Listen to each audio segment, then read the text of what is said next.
Filosofía en tiempos de no filosofía podcast.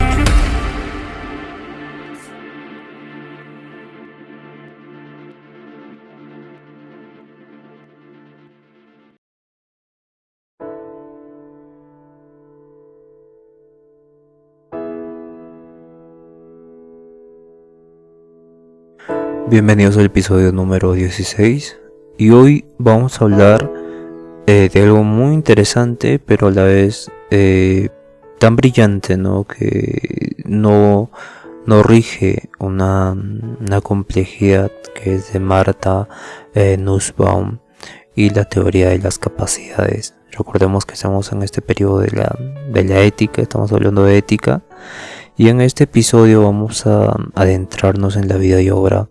Ahora más que todo porque en la vida privada no podemos entrar a ninguna persona, no podemos entrar a la vida privada de ninguna persona, pero la obra o el pensamiento de Martha Nussbaum es bastante interesante. Ella fue una filósofa que a lo largo de su carrera se innovó con la teoría de las capacidades, que buscaba transformar la manera en que entendemos la justicia social, el bienestar, como también las desigualdades. La teoría de las capacidades es un enfoque que busca asegurar que todas las personas tengan oportunidades reales para desarrollar sus capacidades, sus habilidades, y llevarlas a una vida que ellas mismas valoren su vida, porque tienen esta realización de esas capacidades, una realización de la persona mediante las capacidades. Entonces Martha Nussbaum junto con Amartya Sen, que son uno de las principales impulsoras, bueno, Amartya Sen es varón, pero ambos filósofos tienen este enfoque de hablar sobre la teoría de la justicia y cómo debería distribuirse los recursos, los bienes. Bien, una de las capacidades que tenemos y que también menciona que indudablemente ninguno puede estar fuera de esta capacidad es la vida. Pero antes, decir que lo que importa es ¿qué puedes hacer con ellos? No es suficiente dar a alguien dinero para comprar comida, por ejemplo, en esta capacidad que tiene de vivir, sino esa persona debe tener la capacidad real de alimentarse adecuadamente, así rigiéndose por el principio de vida, ¿no? Lo que puede depender de su salud, sus conocimientos, su entorno. No basta con garantizar el derecho a votar, por ejemplo, se debe asegurar que la persona puede ejercer ese derecho de manera libre e informada. Por eso Nussbaum propone estas 10 capacidades, como la primera es la vida, y que son centrales, que considera fundamentales para que una persona pueda vivir una vida plena. Y estas capacidades incluyen educación, participación política, acceso a la naturaleza, salud, y vamos a detallar más específicamente estas capacidades. Algo que nos puede servir es diferenciar entre capacidades versus los recursos, a diferencia de la teoría que se enfocaba en la distribución equitativa de bienes o ingresos. Nussbaum resalta que no basta con repartir recursos como vimos anteriormente. Lo importante es que las personas puedan realmente usar esos recursos para vivir bien. Nussbaum elabora una lista de 10 capacidades fundamentales que considera esenciales para una vida digna.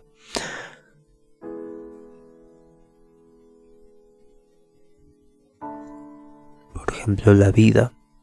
La vida es una capacidad que se refiere a vivir una vida normal, una vida duradera y no interrumpida prematuramente por causas evitables como violencia, pobreza extrema o falta de acceso a servicios médicos.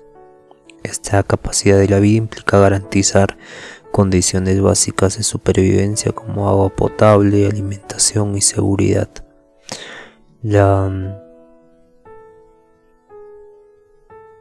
La siguiente capacidad es la salud corporal. Este incluye una buena nutrición, servicios médicos, también abarca aspectos como el acceso sanitario, la vivienda digna y la posibilidad de realizar actividades físicas que fortalezcan el cuerpo, ¿no? También protege con situaciones que podrían deteriorar la salud, como la contaminación ambiental o condiciones laborales insalubres, ¿no? Como la explotación y parecidos. Es bastante interesante porque la tercera capacidad es la integridad corporal.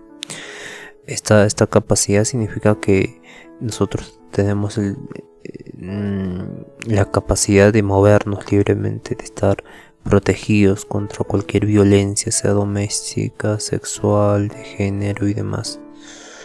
También implica el derecho a la autonomía sobre el cuerpo,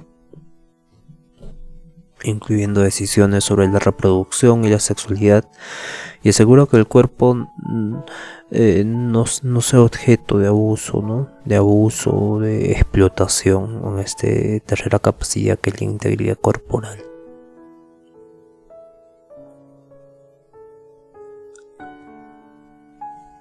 La cuarta capacidad es los sentidos, la imaginación y el pensamiento. Esta capacidad sirve como complemento a una educación buena, ¿no? Una manera plena de vivir. Incluye el acceso a la cultura, el acceso al arte, la literatura y la libertad de expresión. También permite la formación de opiniones propias y el desarrollo del pensamiento crítico.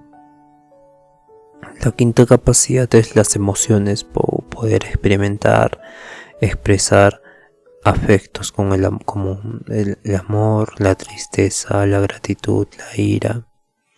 Es una capacidad muy importante. Y es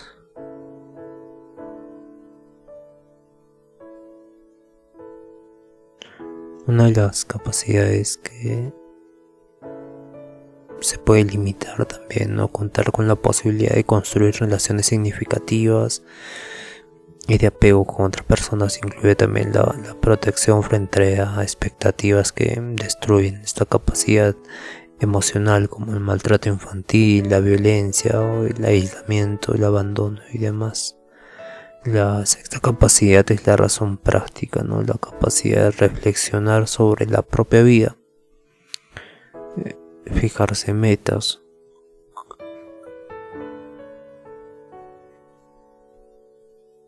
tomar decisiones según valoraciones personales. También supone la libertad de conciencia, la libertad de elegir la religión adecuada para tu vida. Implica también que las personas tengan margen para diseñar su propio proyecto de vida y perseguir ese proyecto de vida. La sexta capacidad es la afiliación, ¿no?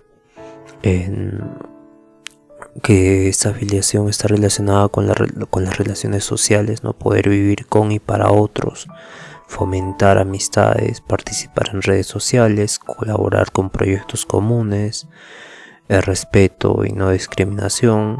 Se trata con dignidad e igualdad en esta capacidad de la afiliación, sin ser objeto de humillación o estigmatización por género, raza, orientación sexual, discapacidad y demás, ¿no? Ambas dimensiones, que es el respeto y la no discriminación y las relaciones sociales, resaltan esta importancia de pertenecer a una comunidad, pertenecer y participar plena y activamente de ella. La octava capacidad es la relación con otras especies, ¿no? La capacidad de vivir en conexión y armonía también con los animales, las plantas y el entorno natural, dado que implica poder disfrutar y cuidar el medio ambiente, desarrollando una relación respetuosa con la naturaleza. Incluye también la protección de los ecosistemas para las generaciones futuras, que eso realmente es bastante interesante en esta octava capacidad, que es la relación con otras especies.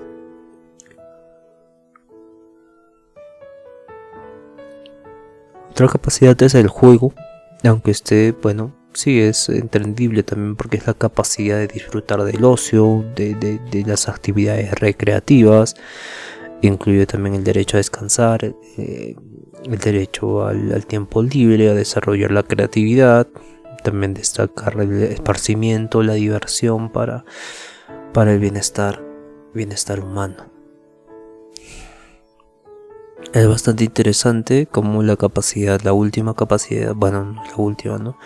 La décima capacidad más importante también de estas 9 que ya mencionamos es el control sobre el entorno, y que incluye la participación política, pero también los derechos sobre los bienes materiales. Por ejemplo, ¿no? Poder participar en la toma de decisiones que afectan la vida propia.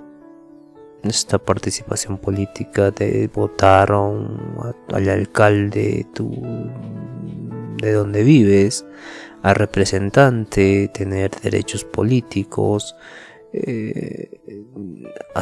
participar en un referéndum, o sea, tener libertades democráticas y derechos sobre bienes materiales, no tener acceso a recursos económicos, a poder poseer propiedades, a participar en el mercado en igual condiciones y participar en esa competencia. Entonces, estos aspectos que ya vimos, la participación política y los derechos sobre bienes materiales, tienen esta capacidad central, que es del control sobre el entorno. Ambos aspectos subrayan que la persona debe tener influencia sobre las condiciones que determinan sus vidas, ¿no? Y esto es sumamente importante, pero como vimos, incluye todas las éticas que hemos podido abarcar hasta ahora, ¿no? Integra las emociones, integra la salud, integra la política, integra la razón práctica, integra también la relación con otras especies, integra también el juego. Entonces es una teoría ética bastante compleja y que nos dice que deben garantizarse para todas las personas, independientemente de su género, cultura, clase social o nacimiento. Que es muy interesante el planteamiento de Martha Nussbaum. Para ella, la dignidad humana es el principio ético y normativo fundamental de su teoría. Parte de la convicción de que toda persona es valiosa por el simple hecho de ser humana y por lo tanto merece vivir una vida que refleje a esa dignidad, ¿no? Y esto implica que no basta con que las personas simplemente sobrevivan o se conformen con una existencia básica. Lo que se busca es que se puedan florecer plenamente en todas las dimensiones de su humanidad, ¿no? Reconocer a cada persona como fin en sí misma, ¿no? Como diría Kant, un tipo de herencia kantiana. Entonces vimos como Martha Nussbaum menciona que las personas deben tratarse como fines en sí mismos, sino como medios. No dice como medios, pero aplica eso, ¿no? Cada ser humano debe ser tratado como un fin, no como un medio para los objetivos de otras personas o del gobierno mismo, ¿no? O de los partidos políticos. Muchos de los partidos políticos ven a sus votantes como medios para un fin. Evidentemente estos actos de algunos políticos conlleva algún tipo de idea de que las personas deben ser tratados como fines en sí mismos, ¿no? Pero esto es muy complejo, no es tan sencillo como se puede mencionar, porque ahí definiríamos qué es una persona misma, ¿no? Una persona es las emociones combinada con sus creencias, combinada con sus hábitos. Una persona es lo reflexiva que es, lo buena que es, lo consciente que es, o una persona es los vicios que tiene. ¿Qué es el fin en sí mismo de una persona, no? La persona como fin en sí misma. ¿Qué es entonces la persona como fin en sí misma, no? Es sus necesidades políticas, es sus necesidades afectivas. ¿Qué es, no? Evidentemente esto no se ha analizado mucho y solo se le coge como la persona en sí misma. No debe ser usado como un objeto, entonces la persona en sí misma determina que realmente va, como ella misma va a ser tratada, pero lo determina como ella misma es tratada por sí misma, ¿no? Ella como se trata a sí misma va a ser analógicamente en sí mismo tratado por las demás personas que quieren usarla como medio. Pero reconocer que cada persona es un fin en sí mismo, eso ya es algo muy complejo, porque nos invita a reflexionar que la persona como fin en sí mismo ya es la totalidad en sí mismo de su misma persona y de nosotros mismos en relación con esa interacción que tenemos con esa persona. Y esto evidentemente hace un tipo de intelecto agente donde seríamos solo uno y cada persona actuaría como fin en sí mismo porque termina ya una finalidad que soy yo, que me relaciono con la otra persona que es un fin en sí mismo, ¿no? Como yo también soy un fin en sí mismo para actuar referente a otras personas como fines en sí mismo, o esta interacción del uno, pero en la multiplicidad, que es muy interesante, que no se analiza a profundidad y que termina siendo simplemente un tipo de oposición de ver a las personas como medios para un fin, ¿no? Y tiene mucha complejidad esto. Y entonces, ¿para qué sirve entonces esta complejidad?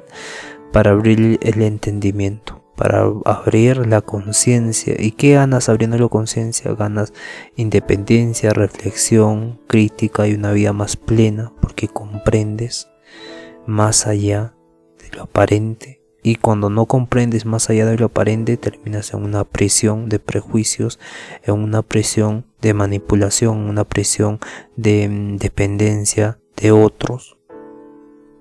¿Y para qué quiero ser libre si estoy bien dependiendo de otros? Porque esto te va a dar una realización, autorrealización, y va a desarrollar una capacidad en ti de autonomía, y la autonomía conlleva la responsabilidad moral, y la responsabilidad moral conlleva el libre albedrío, y el desarrollo del libre albedrío conlleva una vida más buena. Entonces, como vemos ahora, es un simple concepto, conlleva tantas cosas, ¿no? Y esta libre albedrío y esta autonomía y esta vida buena que me va a aportar, te va a aportar una sociedad más justa, más buena, más consciente.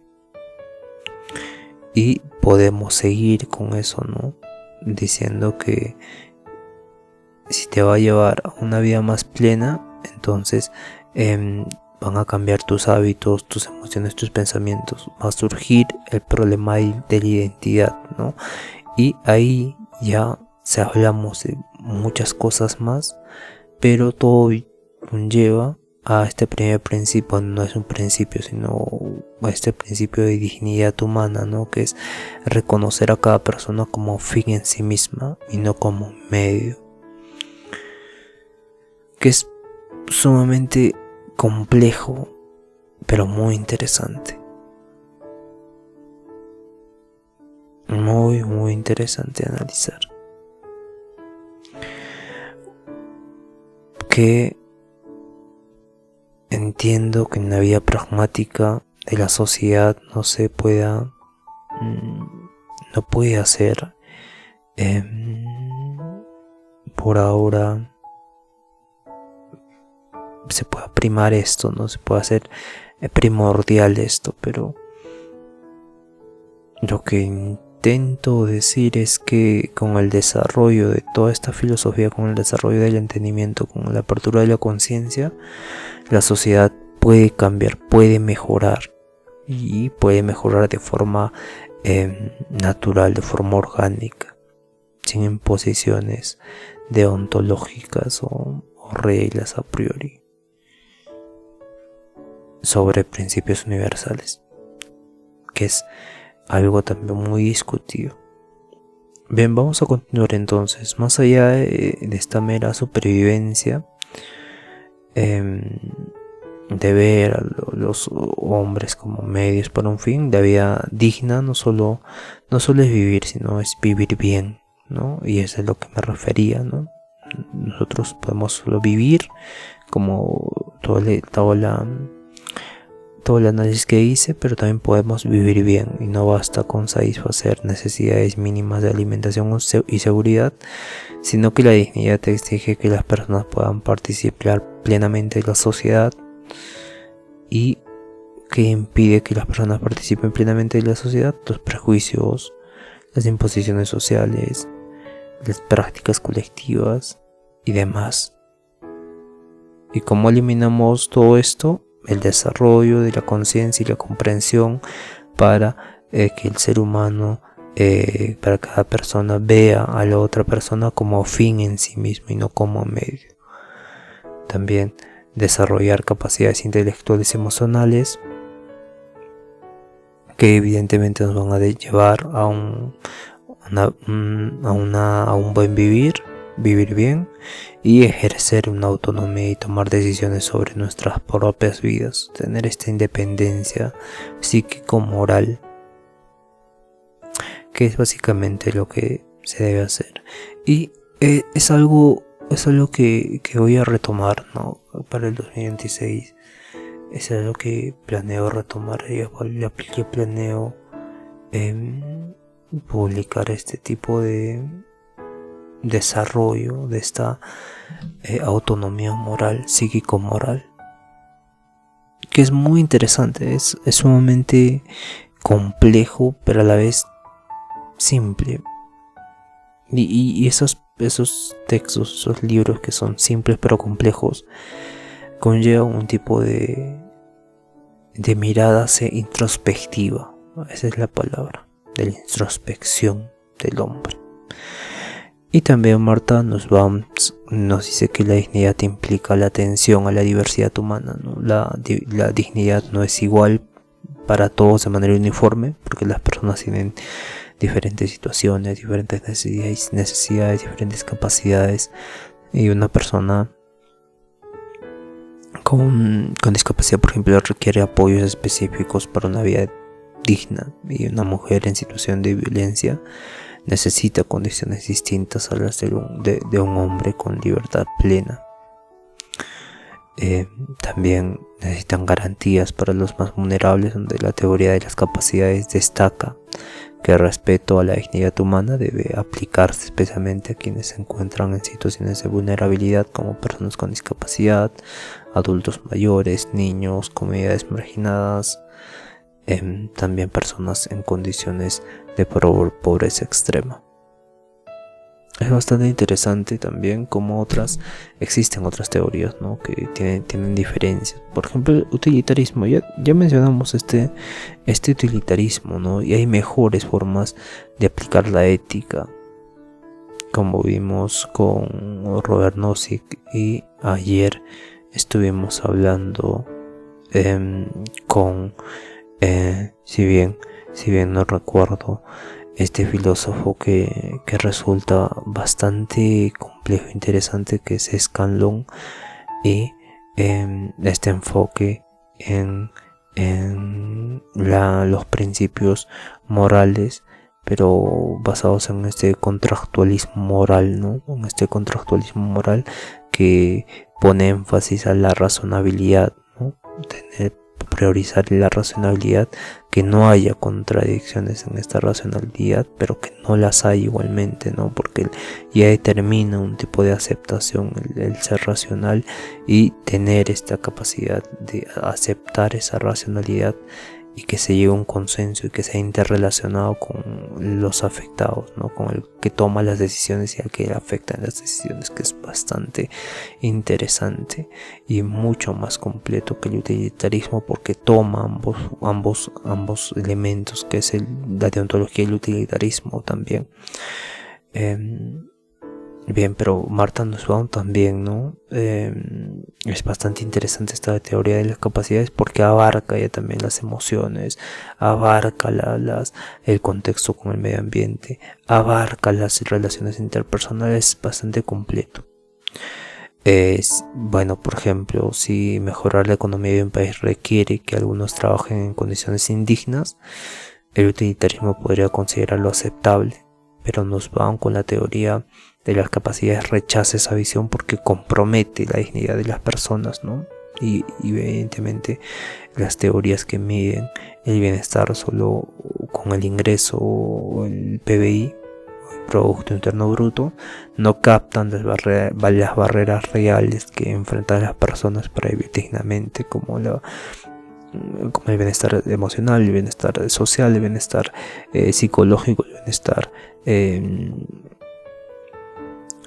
incluso con la relación con el ambiente. Entonces una mujer puede tener ingresos, pero si vive en un ambiente de violencia doméstica, su dignidad y autonomía están comprometidas, que son capacidades para que haya una sociedad justa, una sociedad buena, una sociedad justa, ¿no? Y una persona con discapacidad puede recibir ayuda financiera, pero si no tiene acceso a transporte o educación, su vida no será digna.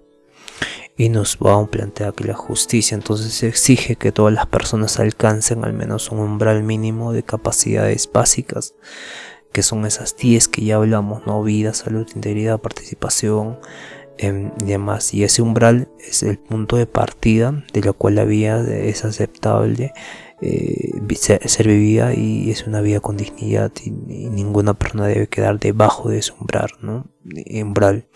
Incluso sin mejorar a otros podría maximizar el bienestar.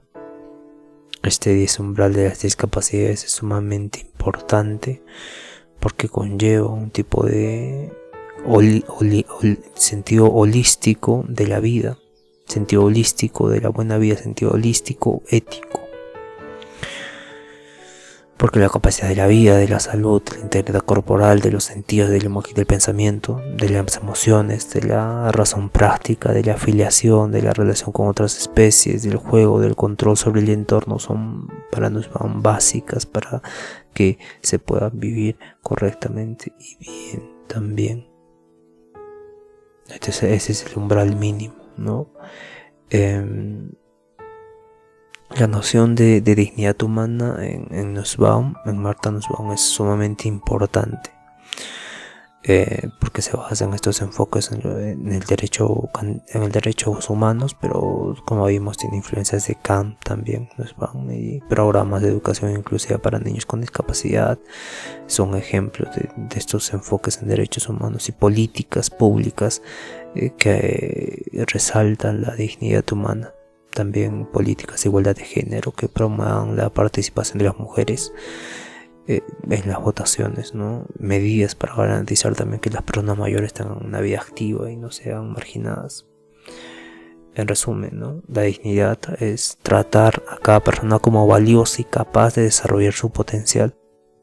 Y una vida plena es más que ingresos. La vida plena trata de tener oportunidades reales para vivir con bienestar y participar en la sociedad. Y también la protección de los vulnerables, ¿no? La justicia no es solo para la mayoría, sino es para todos. Entonces ahí va en contra del utilitarismo. Bueno, no va en contra, sino ve la falencia del utilitarismo y la ataca. No la ataca, sino la complementa, la corrige con su visión de vida, con su punto de vista de las teorías de las capacidades, y determina una nueva forma de vida, una nueva forma de resolución a este problema. Otros aspectos claves es la educación, ¿no? Uno de los ejemplos más claros de la teoría de las capacidades de Nussbaum es la educación. Para que una persona viva una vida digna y plena, debe tener acceso a una educación que le permita desarrollar sus capacidades intelectuales y creativas y críticas, ¿no? Y esto no se refiere solo a la capacidad de aprender o leer o escribir, sino también a la capacidad de pensar de manera autónoma, participar en debates públicos, adquirir las herramientas necesarias para tomar decisiones informadas, y también la pobreza y la desigualdad, según la teoría de las capacidades de Nussbaum, también puede aplicarse a las cuestiones de pobreza y desigualdad. En lugar de centrarse únicamente en la distribución de ingresos o riqueza, Nussbaum argumenta que una sociedad justa debe asegurar que todos sus ciudadanos tengan las capacidades necesarias para vivir una vida digna. Y esto podría implicar, por ejemplo, garantizar que las personas más desfavorecidas tengan acceso no solo a bienes materiales, sino también a servicios de salud, educación y calidad de vida social incluso buena. Las ventajas de este enfoque y las capacidades que se rescata la centralidad en la persona, en el individuo como unidad, como mayoría, como el utilitarismo, y también la dignidad, ¿no? Pone a la persona en el foco central, reconociendo el valor intrínseco de cada individuo, y prioriza que las personas pueden llevar vidas que valoren más allá de satisfacer necesidades básicas, y también considerar la diversidad y diferencias individuales, ¿no? Reconoce que las personas son distintas en cuanto a sus habilidades, sus situaciones, sus contextos, pero esas 10 capacidades son el umbral mediante, si se cumplen todas ellas, recién podemos tener una vida ética, ¿no? Y acepta que todos parten del mismo punto, que algunos requieren más apoyo para alcanzar esas capacidades, ¿no? Como vemos, se alcanzan las capacidades cuando no se tienen esas capacidades, ¿no? Que se dan en diferentes países como están contrastantes con los países del primer mundo. Y también va más allá del ingreso y el crecimiento económico, porque no reduce el bienestar de la persona o de la sociedad solo a la economía. Y también considera como la educación, la salud, la participación política, el acceso a la cultura son importantes para el desarrollo y el crecimiento del bienestar de las personas. También es importante mencionar que tiene ventajas porque tiene atención a grupos vulnerables, ¿no? Pone énfasis en las necesidades de personas en situaciones diversas de la vida, de vulnerabilidad, y busca también igualar oportunidades reales para que todos puedan desarrollar sus capacidades. También es compatible con los derechos humanos y es flexible según el contexto, ¿no? Permite adaptarse en distintos países y culturas, y no impide un modelo único y rígido, sino que ofrece un marco para evaluar el desarrollo humano según cada realidad. Y las desventajas que podemos ver es que hay una dificultad para medir las capacidades, ¿no? Las capacidades son difíciles de medir en comparación con los ingresos o indicadores económicos, o estos indicadores cuantitativos. Cómo se mide entonces la afiliación, cómo se miden las emociones plenas, cómo se mide la razón práctica, cómo se mide la vida. Entonces es bastante cualitativo toda esta investigación. Es difícil de medir las capacidades. También otra desventaja es la subjetividad en la selección de capacidades, ¿no? La lista de capacidades propuesta por Nussbaum es valorativa, es decir, refleja su visión filosófica, y algunos críticos consideran que podría no ser universal, ya que otras culturas podrían priorizar valores distintos, por ejemplo la autonomía individual, que puede ser tan central en las sociedades comunitarias, ¿no? También otra desventaja es el potencial paternalista, que sostiene que podría limitarse a la libertad de las personas si se considera que deben vivir de determinada manera para desarrollar capacidades, ¿no? Algunas políticas inspiradas en esta teoría podrían interpretarse como paternalistas, es decir, como decisiones que imponen a las personas, ¿no? Lo que es una vida digna, lo que se debería vivir, es como poner un guía, ¿no? Y ese guía ya modifica las capacidades reales que tienen, que existen en la sociedad, ¿no? Que la política ha tratado de, por alguna manera decir, de modificar. Y también otras ventajas son los costos y recursos necesarios, porque garantizar el mínimo umbral en todas las capacidades para todos puede ser muy costoso para los estados, especialmente en países con recursos limitados. Y también existen libertades que no se garantiza la libertad de las personas, pero no siempre se puede asegurar que las capacidades se traduzcan en funcionamientos reales. Por ejemplo, si una persona puede tener acceso a la educación pero decidir no aprovecharla, como haríamos, ¿no? La tensión entre libertades, ¿no? Libertades opuestas, por así decirlo, contradictorias, es una desventaja también, ¿no? Entonces, ¿debe el Estado intervenir para que use la capacidad o basta con ofrecerla? ¿Cómo se resolvería esto, no? Y si se impone, ya sería paternalista y ya no estaría en la capacidad de la libertad, de la dignidad humana, ¿no? Como principio regente de la teoría de las capacidades. Bien, este enfoque es muy interesante porque es muy valorado en la filosofía política y el desarrollo humano, porque reconoce la complejidad de la vida humana y promueve la justicia mucho más allá del crecimiento humano. Sin embargo, su aplicación presenta retos en medir las capacidades, evitar los paternalismos y asegurar recursos para todos también, ¿no? Es bastante interesante, pero tiene ventajas y desventajas, ¿no? Una de las grandes fortalezas de la teoría de Nussbaum es su enfoque integrador, que considera no solo los bienes materiales, sino también las oportunidades y las capacidades necesarias para el desarrollo humano en su totalidad, y esto la hace especialmente poderosa para abordar cuestiones de igualdad, justicia social, dignidad humana, ¿no? Bien, acabamos el episodio de hoy. Ya aprendimos bastante sobre Nussbaum y nos vemos el día de mañana, que vamos a aprender y vamos a hablar sobre Peter Singer, la ética utilitarista y los derechos de los animales, que es también un tema bastante interesante. Bien, entonces nos vemos el día de mañana. Un fuerte abrazo a todos y tengan un buen día.